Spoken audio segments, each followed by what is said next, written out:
Welcome to episode 38 of my podcast. If you click on the link below, you can see the full-length version if you have a short that you're watching. This is about why Houston became the first city of blues in the world. It happened because the cowboys were working in Texas and San Antonio area, and they became cowboys to have a living. And they got fired because someone invented a barbed wire fence in Ohio, and it kept the cattle on the ranch, and it did not need thousands of cowboys anymore. So the cowboys had to find other work, and the first thing they could find was working in the port of Houston. So Houston was the first blues city. And why did the cowboys sing the blues? Because they wanted to be cowboys. They didn't want to work carrying luggage, unloading ships. They didn't want to do that. So they were very blue, so they sang the blues. So Houston was the very first city of the blues.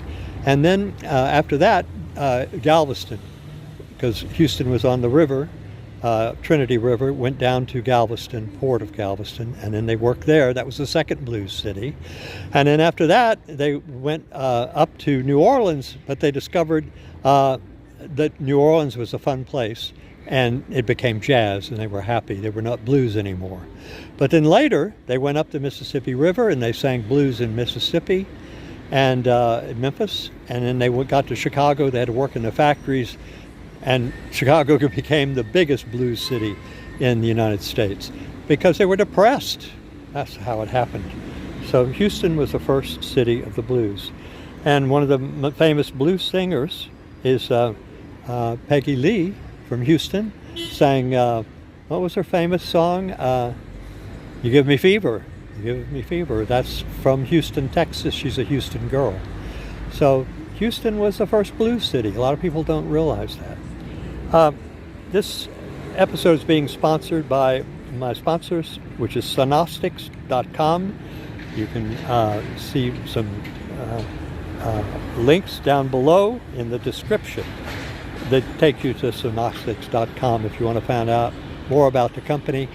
What it does, it makes a device, a medical device, that is external. You put it under your feet while you're sitting at a desk, and it exercises a muscle in the back of your lower leg, and that helps, that muscle, a lot of people don't realize it, helps the blood pump to the heart from the lower legs, and easier on the heart, and it increases the blood flow in the brain, and as a result, in 6 months, cognitive decline can go away.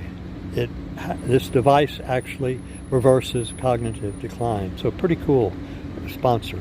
And so that's the story of Houston and how it became a blues city. This is episode 38. Please click on the like button. Also, leave a comment if you have something to say, and also buymeacoffee.com. You can pay money to me directly and support this channel, which would be kind of cool.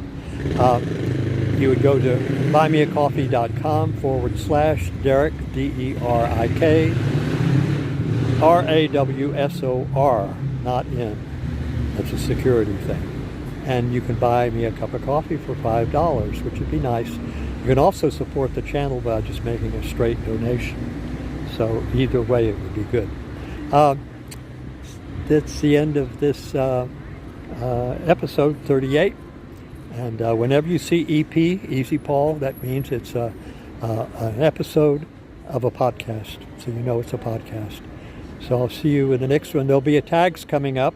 You'll be able to see them. You can subscribe, or you can go to another podcast. For instance, you could go to episode 37, where I talk about something else.